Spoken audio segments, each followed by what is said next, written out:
In this video, I'm going to be teaching you the step that you do after you solve cube shape. If you don't know how to do that, you can check out my video on how to do it as well. So, the first part, it's going to be in two parts. First, it's called CO, or corner orientation. What it'll look like when it's solved is like this, where all the corners around here are going to be oriented correctly, which is why it's called orientation of the corners. Then it's called EO, or edge orientation. And if you can, I think you can already see where this is going, but it'll look like this, where basically the edges were the corners are already previously oriented, and now the edges are all oriented as well. So the whole top and bottom layer will be oriented. My next two videos will be about permuting the next layer. Now let's just get into how you do all of this.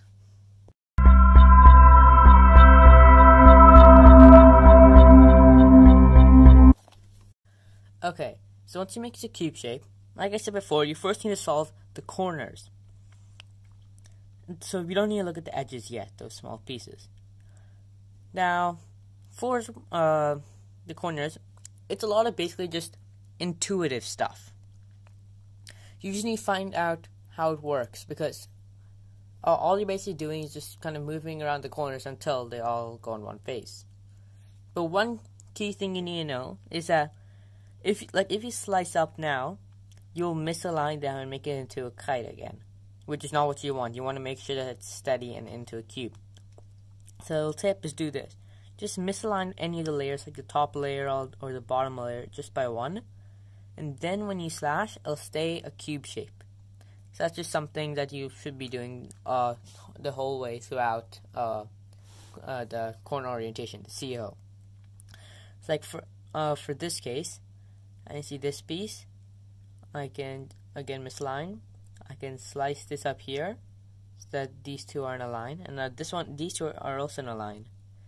So now I just align them so that when I slice, they all be together. And I can see that again I misaligned one of the layers. Again, this doesn't matter if it's in the cube or not, it's fine. Like maybe I'll misalign the bottom layer this time, slash up, and now all the corners are solved. It's, again, like I said, it's mostly just intuitive. You may need to get just practice and see what you get, but later on I will be doing a video on all the different cases you can get.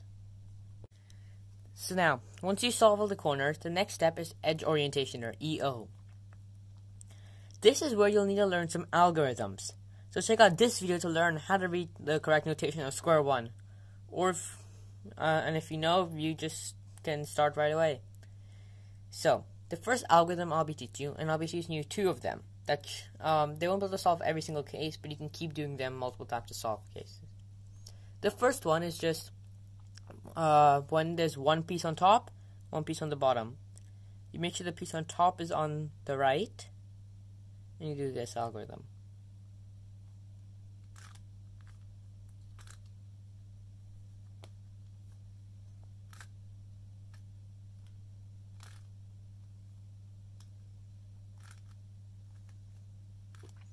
That'll solve the top. That's also useful for basically any other case, because like if it's not a case that you know, you can just keep since there's always the same amount on top and bottom. So what you can do is you can just keep doing this case over and over, and just keep switching two pieces until the whole top is solved. Doing this algorithm fast looks like this. It's not super fast, but it can be done really smoothly and not that slow either. And this is the second case I'm going to teach you. It's a very simple one where there's two on the top and two on the bottom, aligned like this. This is what we call an M2, because it doesn't change anything else in here.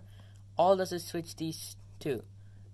So basically, it's kind of like doing an M2 on the 3x3. And it's also a very simple case. All you need to do is this. It goes, you misalign the top, slash, align the top, misalign the bottom, slash, and then it's done. It's a really fast algorithm. And when you do it fast, because it can go really smoothly, it can kind of go like this, and just solves it like that.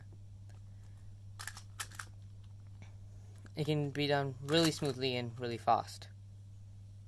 That's all you need to know to orient the top and the bottom layer on a Square-1. My next videos will be covering how to permeate the edges, the corners, and then how to permeate the edges and solve the whole cube on the whole cube. Okay, anyway, thanks for watching. Please like and subscribe if you like what you see, and I'll see you in the next video.